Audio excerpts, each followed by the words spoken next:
Blood Sacrifice, the Avebury Legacy. Vampire hunter Nate is cursed with the evil he vowed to destroy. Infected by witch Lexie when she saved his life. Now they have mere months before Lexie's magic fails and they lose their humanity forever. Their only hope is the fabled Avebury ritual, but its hidden relics won't be easy to find, and time is draining faster than blood. Will they discover the cure, or succumb to the darkness? Surrender or salvation. The ritual will kill anything but a full vampire. Those were the words that had sent ice running through Nate's veins, and the reason he was pacing the second cell in Hawker's basement. He was slowly losing his mind, and he had no choice but to let it happen. A thud on the wall made him look towards the other cells, and he bared his fangs automatically. It was instinctive to challenge Curtis, even as the other vampire laughed at him.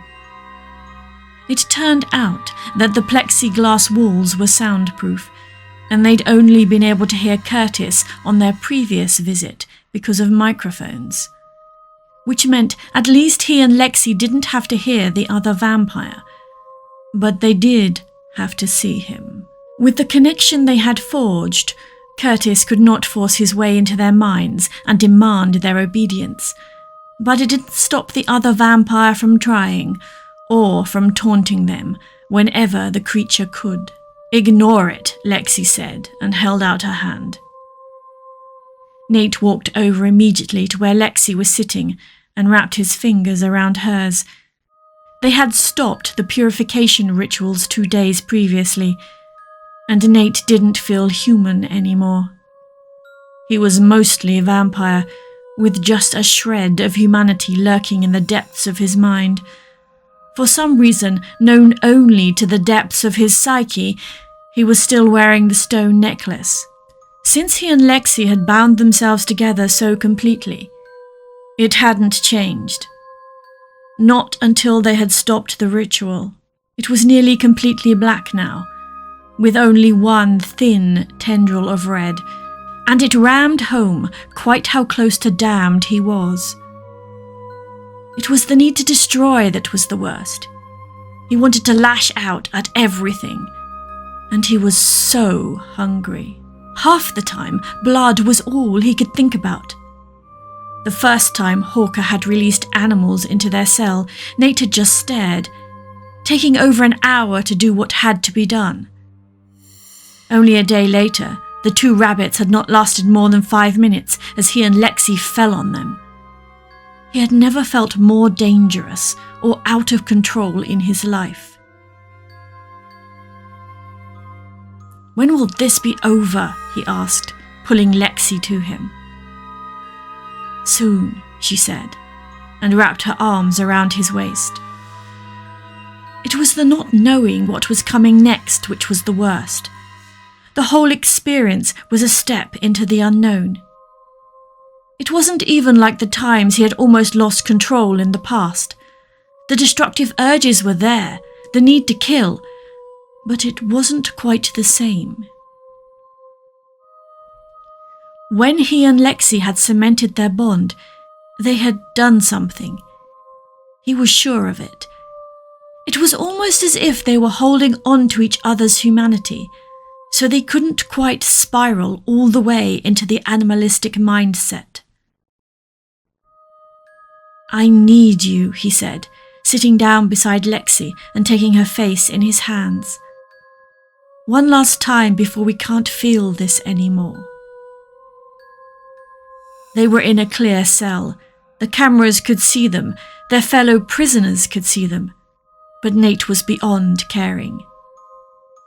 Lexie gave him a small, sad smile. "Then have me," she said quietly. "Have all of me."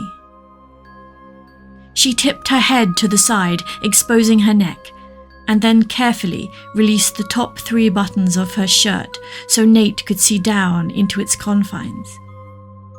He was struck by the long line of her throat and the gentle curve of her breast, both of which he could see and both of which attracted him for very different reasons. Another thud on the wall dragged his attention away for a moment, but Lexie cupped the side of his face and made him look only at her. "We are one by blood and by choice," she told him. "Nothing else matters." Taking his hand, she slipped it into her shirt, and he felt the vampire power under his skin and his arousal flare as his fingers touched soft flesh. As his focus narrowed down to just Lexie, nothing else did matter. Without trying to fight it, he allowed his vampire traits to rise fully to the surface, pushing back what was left of his human nature as his fangs lengthened. He could taste Lexie on the air, her blood, her femininity, and he wanted it all. Blood came first. It always did when the vampire part of him was in control, and he leaned in, taking in the scent of her and beginning the process of drawing her into himself. His mouth watered at the idea of tasting her blood, and he opened his mouth slowly, relishing the build-up as much as the action. Lexie only made a tiny gasping sound when he finally slid his fangs into her flesh. But her fingers dug into his arm and the back of his wrist as she gripped him. With her firm flesh under his hand and her sweet blood in his mouth, he had just about everything he wanted. But not quite. "More," Lexie whispered to him. "Please, more."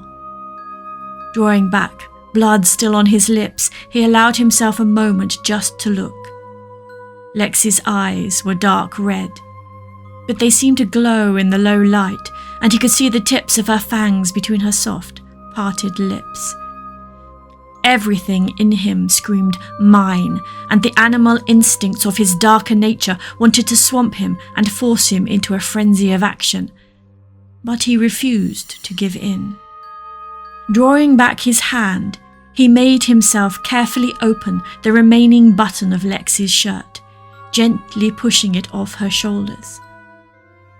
This might be the last time they were ever together, the last time they could understand what it was to be human as well as vampire. Nate held himself in check, lowering Lexie onto the cot.